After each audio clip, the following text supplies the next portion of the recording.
गांव का नाम था सोनापुर, जो शहर से काफी दूर घने जंगलों के बीच बसा हुआ था। इस गांव की सबसे रहस्यमयी और डरावनी जगह थी वर्मा हवेली। कहते हैं कि इस हवेली में कई साल पहले एक खूबसूरत औरत रूपा रहती थी, जिसकी अचानक मौत हो गई थी।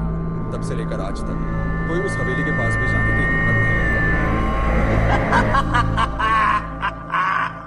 शहर से एक लड़का विक्रम रिसर्च के सिलसिले में सोनापुर पहुंचा।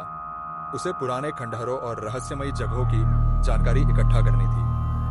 गांव के बुजुर्गों ने उसे वर्मा हवेली के बारे में चेतावनी दी, बेटा, रात के समय उस हवेली के पास मत जाना, वहां मौत का साया है। पर विक्रम एक नास्तिक था।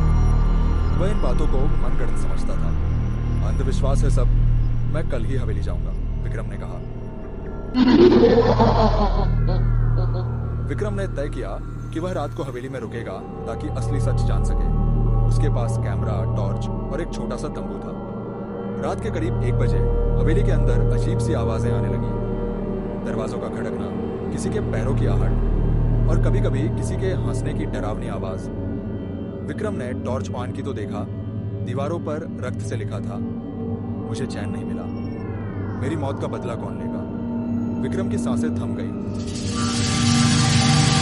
अगली सुबह विक्रम गांव लौटा। उसने गांव के बुजुर्ग दादू मंगतराम से पूछा, रूपा कौन थी, उसकी मौत कैसे हुई। दादू ने बताया, रूपा वर्मा जमींदार की बहू थी, बहुत सुंदर और सीधी सादी। लेकिन जमींदार का बेटा शराबी और जालिम था। एक रात उसने रूपा को जिंदा हवेली में जला दिया। तब से उसकी आत्मा वहीं भटकती है। क्या कोई सबूत है, विक्रम ने पूछा। उस रात की एक तस्वीर है जो कभी नहीं जली। उसे हवेली के तहखाने में रखा गया था। विक्रम फिर हवेली पहुंचा, इस बार तहखाने की खोज में। घंटों की तलाश के बाद उसे एक छुपा हुआ दरवाजा मिला। जंग लगा, लेकिन किसी तरह खुल गया।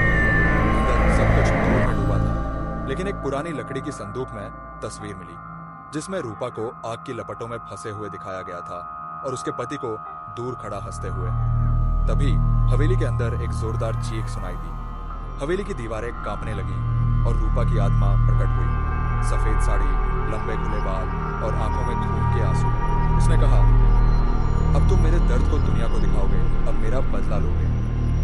ये विक्रम ने सबूतों के साथ पुलिस और पत्रकारों को बुलाया। हवेली में रखी गई तस्वीर और तहखाने में मिले दस्तावेजों से पता चला कि वर्मा परिवार ने रूपा की हत्या को आत्महत्या बताकर छुपाया था। गांव में हड़कंप मच गया।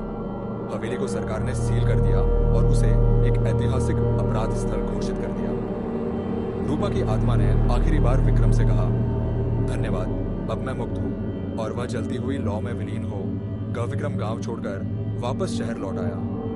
लेकिन रात को जब वह अपने कमरे में आराम कर रहा था, उसने अपने कैमरे से रिकॉर्ड की गई ऑडियो चलाई। उसमें एक अजीब सी फुसफुसाहट थी। क्या सच में मैं मुक्त हूँ या फिर तुम अगला शिकार हो। कमरे की बत्ती झपकने लगी। एक साया उसके पीछे आ खड़ा हुआ, समाप्त। या शायद नहीं। अगर आपको यह कहानी पसंद आई हो और आप किसी और टॉपिक पर या किसी दूसरी शैली में कहानी चाहते हैं तो